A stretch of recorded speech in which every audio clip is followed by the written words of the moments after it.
नमस्कार दोस्तों, स्वागत है आप सभी का ज्ञानी गुरुजी के YouTube चैनल पे। और दोस्तों, आज एक बहुत ही महत्वपूर्ण टॉपिक को पढ़ने वाले हैं जिसका नाम है भारतीय संविधान की अनुसूचियां। ये टॉपिक बहुत महत्वपूर्ण है और आपकी परीक्षा में यहाँ से प्रश्न बनते हैं, चाहे वो उत्तर प्रदेश पुलिस का एग्जाम हो, चाहे यूपी टेट का एग्जाम हो, चाहे यूपी SSSC पीईटी का एग्जाम हो, यहाँ पर प्रश्न पूछे जाते हैं।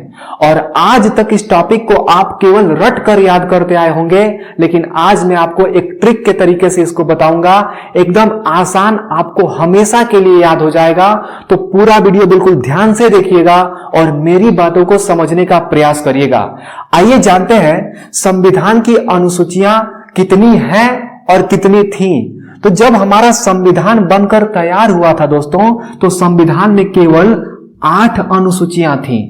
कितनी अनुसूचियां थी दोस्तों? तो 8 अनुसूचियां थी। लेकिन पूछा जाएगा कि वर्तमान संविधान में कितनी अनुसूचियां हैं, तो कहिएगा वर्तमान में 12 अनुसूचियां हैं। वर्तमान में अनुसूचियों की संख्या 12 है। और जब संविधान बनकर तैयार हुआ था, मतलब 26 नवंबर 1949 को जब संविधान बनकर तैयार हुआ था, तो संविधान में कितनी अनुसूचियां थी? तो 8 अनुसूचियां थी। और बाद में इसमें 4 अनुसूचियां और जोड़ दी गई, तो वर्तमान अनुसूचियों की संख्या कितनी है? तो 12 है। याद रखे रहिएगा। अब बात करते हैं ट्रिक के माध्यम से कि अनुसूचियों को याद कैसे रखा जाएगा। तो मेरी पहली बात आप ध्यान से समझिए। देखिए, पहली अनुसूची जो है, इसमें लिखा गया है 28 राज्यों एवं 8 केंद्र शासित राज्यों के उल्लेख के बारे में है। अब मेरी बात समझिएगा, इस पहली अनुसूची की कोई ट्रिक नहीं है। क्यों नहीं है भाई? क्योंकि इसको ट्रिक बनाने की आवश्यकता ही नहीं है। पहली अनुसूची पूछा जाए, चाहे संविधान का पहला भाग पूछा जाए, चाहे संविधान का पहला अनुच्छेद पूछा जाए, उन सब में एक ही बात है, मतलब 28 राज्य एवं 8 केंद्र शासित राज्यों का उल्लेख किया गया है पहली अनुसूची में, पहले अनुच्छेद में, पहले भाग में। मतलब संविधान का जो नंबर 1 होगा वो हमारे संघ यानी 28 राज्य और 8 केंद्र शासित राज्यों के बारे में बताएगा। तो इसको तो आप याद रखेंगे। अब दूसरे वाले से हमारा ट्रिक चालू होता है। देखिए, जो दूसरी अनुसूची है, इसमें लिखा गया है वेतन का उल्लेख है। वेतन के बारे में है। जितने पदाधिकारी हैं सभी के वेतन का उल्लेख दूसरी अनुसूची में है। अब इसको याद कैसे रखना है? तो देखिए, दूसरी अनुसूची मतलब अनुसूची नंबर 2, तो हम हिंदी में लिखे देंगे कि अनुसूची 2। तो मान लीजिए क्या 2? तो भाई वेतन दो। सभी पदाधिकारी क्या कर रहे हैं? वेतन दो, वेतन दो। तो दूसरी अनुसूची मतलब अनुसूची नंबर 2, तो क्या दो? तो भाई वेतन दो। याद रहेगा, इससे एकदम याद हो जाता है हमेशा के लिए।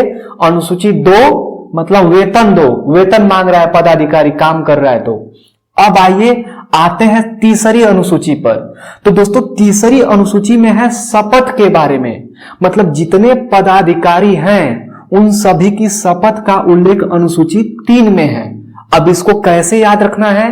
तो देखिए, तीसरी अनुसूची को मैंने ऐसे तीसरी मतलब 3 नंबर की अनुसूची लिख दिया। तो देखिए, नंबर भी 3 है और शपथ में अक्षर भी 3 है। इसी से याद रह जाएगा।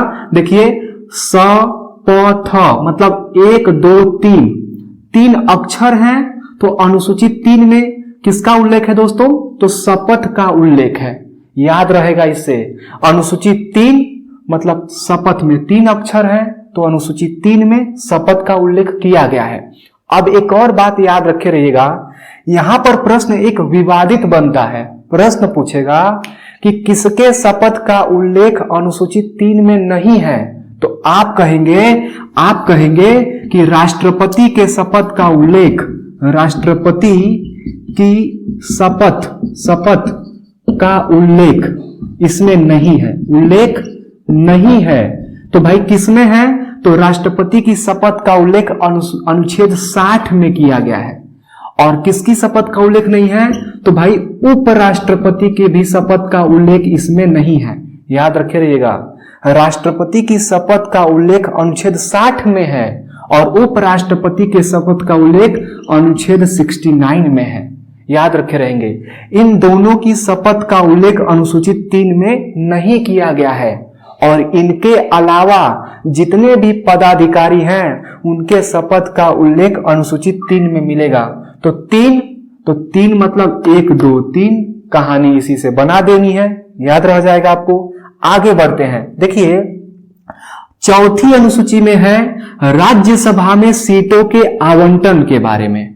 चौथी अनुसूची है राज्यसभा में सीटों के आवंटन के बारे में, मतलब किस राज्य को कितना सीट मिलेगा यह चौथी अनुसूची में बताया गया है। तो देखिए कैसे याद रखेंगे। चौथी का मतलब 4 ऐसे लिख देंगे, और 4 मतलब र से राज्यसभा में सीटों का आवंटन। 4 देखिए र अंत में है, 4 र अंत में है, तो राज्यसभा में सीटों का आवंटन का उल्लेख चौथी अनुसूची में किया गया है, याद रखे रहिएगा। तो जैसे उत्तर प्रदेश में राज्यसभा को सबसे अधिक सीट मिला हुआ है, आप मुझे कमेंट करके जरूर बताइएगा कि उत्तर प्रदेश को राज्यसभा में कितना सीट मिला हुआ है। आगे बढ़ते हैं, अब पहुंचते हैं दोस्तों देखिए 5वीं अनुसूची में। तो 5वीं अनुसूची में लिखा गया है एससी एसटी के प्रशासन एवं नियंत्रण का जिम्मेदारी राज्य सरकार का होगा। एससी एसटी के प्रशासन एवं नियंत्रण का जितना भी अधिकार है वो राज्य को सौंपा गया है। अब कैसे याद रखना है, देखिए इस 5वीं अनुसूची को आप जल्दी जल्दी में जब 5 बनाते हो तो यस आकार का बना देते हो। ऐसे 5 लिखा जाता है, लेकिन जब आप मैथमेटिकल फार्मूला लिखते हो तो 5 ऐसे बना देते हो। तो 5 ऐसे बना देते हो तो देखिए इसी से याद रहेगा कि 5 यस की तरह दिखता है।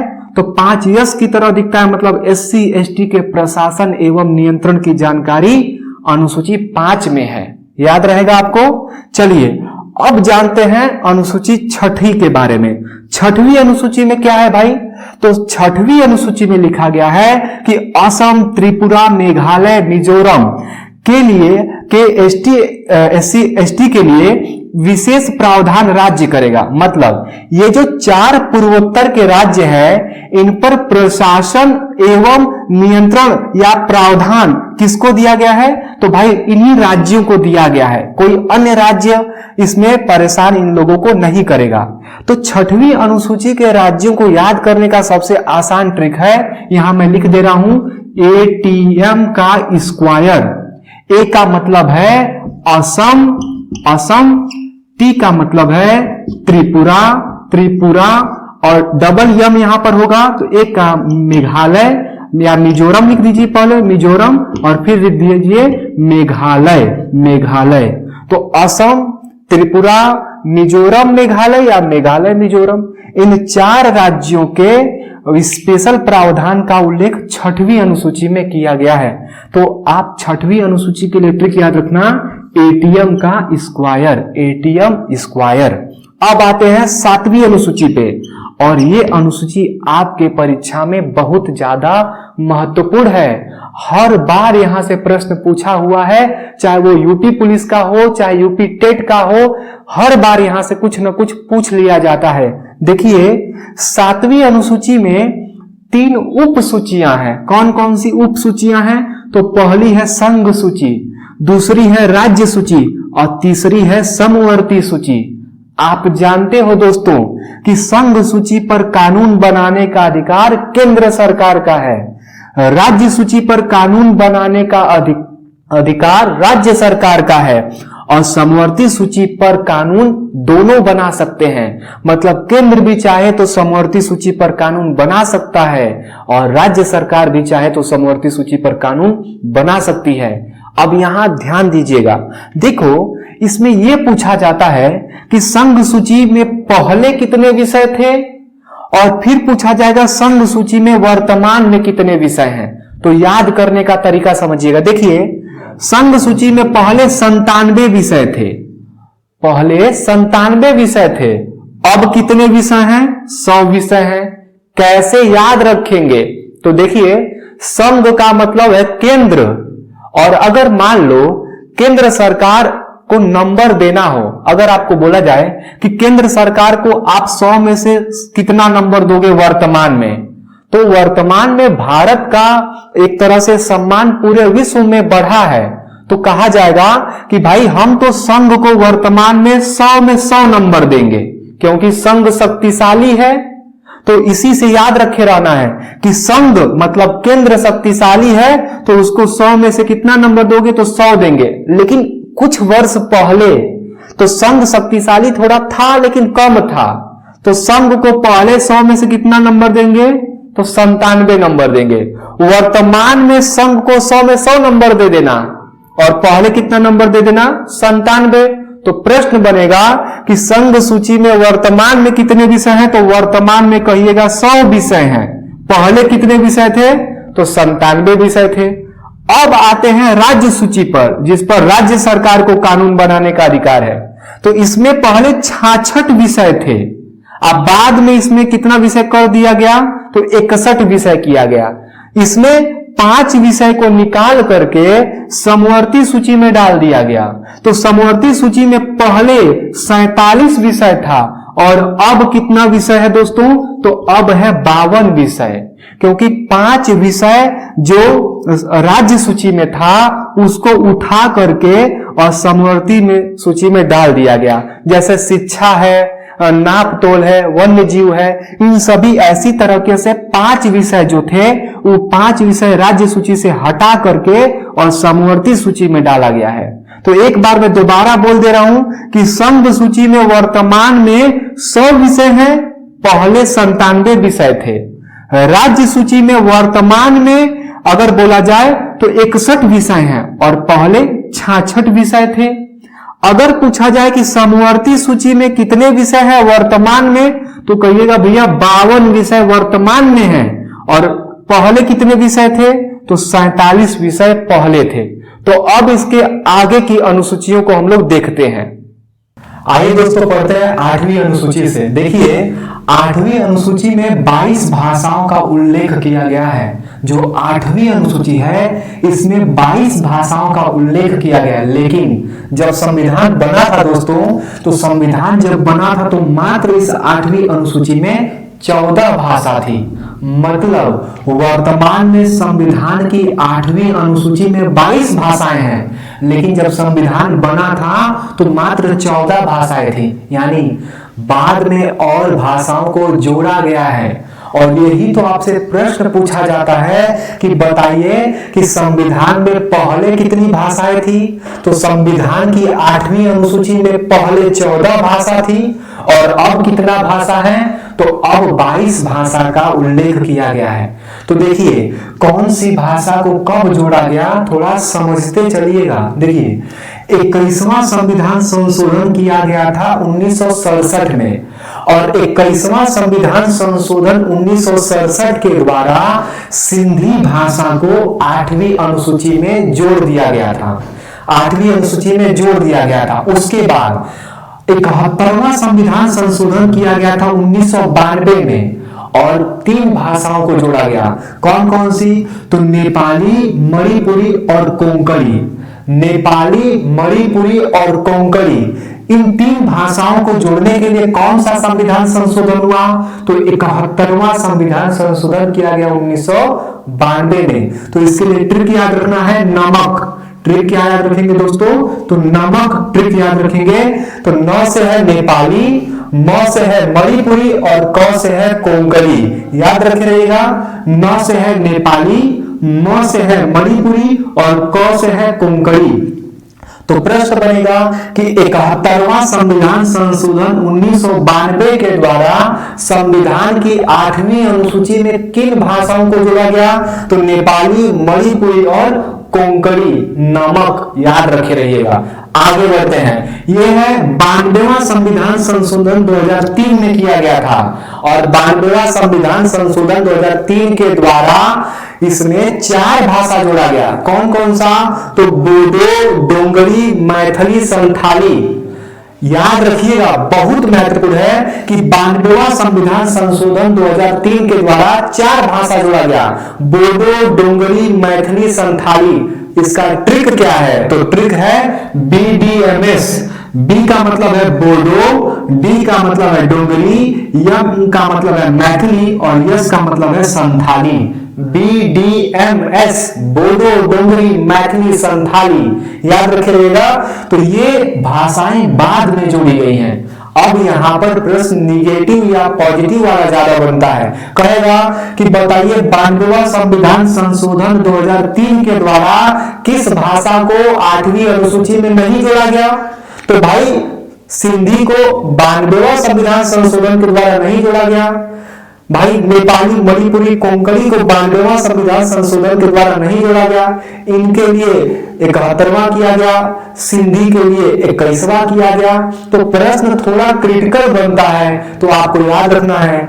आगे बढ़ते हैं 9वीं अनुसूची पर। देखिए मैंने आपको शुरू में बताया था कि 8वीं अनुसूची ही हमारे संविधान में पहले से थी, लेकिन बाद में 4 अनुसूची जोड़ दिया गया, तो 9वीं को बाद में जोड़ा गया है। तो ध्यान दीजिएगा, 9वीं अनुसूची में कुल 284 विषय कहिए चाहे अधिनियम कहिए, इसमें 284 अधिनियम है। और जो अधिनियम 284 में लिखे गए हैं, जो अधिनियम 9वीं अनुसूची में 284 अधिनियम लिखे गए हैं दोस्तों, यह न्यायालय में वाद योग्य नहीं है। मतलब न्यायालय इस पर सुनवाई नहीं करता है। जैसे राज्य के द्वारा संपत्ति का अधिग्रहण किया जाता है, राज्य के द्वारा भूमि का अधिग्रहण किया जाता है, तो 9वीं अनुसूची में वो सारे विषय रखे गए हैं और न्यायालय इस पर सुनवाई नहीं करता है। याद रखिएगा, बहुत महत्वपूर्ण है। और इस 9वीं अनुसूची को मैंने कहा कि बाद में जोड़ा गया है। तो कब जोड़ा गया? तो किया गया प्रथम संविधान संशोधन 1951 में। प्रथम संविधान संशोधन 1951 के द्वारा 9वीं अनुसूची को संविधान में जोड़ दिया गया और कितने विषय रख दिए गए?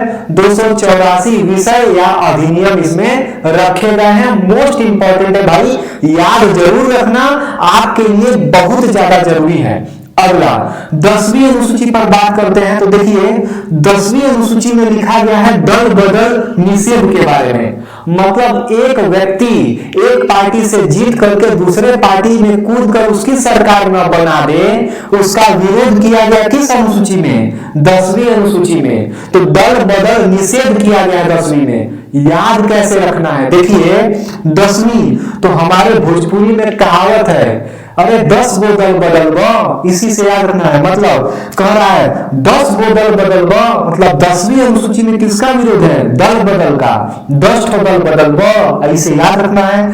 इस 10वीं अनुसूची को कब जोड़ा गया? तो 52वां संविधान संशोधन 1985 में हुआ था और 52वां संविधान संशोधन 1985 के द्वारा इस 10वीं अनुसूची को जोड़ दिया गया। राजीव गांधी की सरकार में यह संविधान संशोधन हुआ था, याद रखे रहिएगा। और इसमें दल बदल निषेध के नियम है। अगली 11वीं अनुसूची, और 11वीं अनुसूची ग्राम पंचायत से संबंधित है। मतलब दोस्तों 11वीं अनुसूची में पंचायतों का उल्लेख है, और पंचायतों का उल्लेख है तो इन पंचायतों में कितने विषय हैं? तो इन पंचायतों में 29 विषय हैं।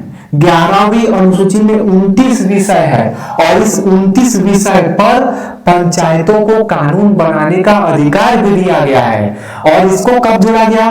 तो 73वां संविधान संशोधन 1992 के द्वारा इस 11वीं अनुसूची को हमारे संविधान में जोड़ा गया था। याद रखिएगा। लेकिन पूछा जाता है कि 73वां संविधान संशोधन कब लागू हुआ था? तो कहेंगे कि भाई 73वां संविधान संशोधन अगर लागू वाला डेट पूछा जाए तो कहेगा कि ये हुआ था 24 अप्रैल 1993 को लागू। अधिनियम 92 में आया, पारित हो गया, लेकिन लागू कब हुआ? तो 24 अप्रैल 1993 को। आप जानते हो कि 24 अप्रैल को ग्राम पंचायत दिवस मनाया जाता है। ग्राम पंचायत दिवस मनाया जाता है क्योंकि ग्राम पंचायत का जो अधिनियम था वो 24 अप्रैल को ही लागू हुआ था। आगे बढ़ते हैं। और अंत में है दोस्तों 12वीं अनुसूची। 12वीं अनुसूची में नगर पालिका का उल्लेख है और इस नगर पालिका में मात्र 18 विषय इसको सौंपे गए हैं, जिन 18 विषय पर नगर पालिका कानून बनाती है। और 11वीं के बाद जो 12वीं अनुसूची हम लोग पढ़ रहे हैं, इस 12वीं अनुसूची के लिए 74वां संविधान संशोधन भी 1992 में किया गया था और 12वीं अनुसूची को जोड़ दिया गया और इसमें नगर पालिका के बारे में लिख दिया गया। तो याद कैसे रखना है कि भाई जब 11वीं में पंचायत है तो पंचायत के ऊपर थोड़ा ऊपर आता है नगर पालिका। तो 11वीं में पंचायत है तो 12वीं में नगर पालिका है। 11वीं में 29 विषय है तो 12वीं में 18 विषय है। याद रखे रहिएगा। तो आज का जो ये ट्रिक मैंने आपको बताया है ये बहुत आसान है और आपको आपके परीक्षा के लिए मोस्ट इंपॉर्टेंट है। तो इसी तरह के क्लास, इसी तरह के वीडियो देखने के लिए चैनल को सब्सक्राइब कर दीजिए। जाते जाते दोस्तों एक बार वीडियो को लाइक कर दीजिए और एक विनम्र निवेदन है कि अगर चैनल पे ऐड आता है तो प्लीज दोस्तों ऐड को स्किप मत किया करिए, ऐड पूरा देखा करिए, क्योंकि हम लोग आप सभी के लिए बिल्कुल निःशुल्क क्लास पढ़ाएंगे और आप लोगों को इसका पीडीएफ भी दिया जाएगा। तो थोड़ा सा बस हमारे लिए कर दिया करिए, आप ऐड को पूरा देखा करिए और वीडियो को अपने दोस्तों के साथ शेयर कर दिया करिए। थैंक यू दोस्तों, थैंक यू सो मच। मिलते हैं अगले क्लास में।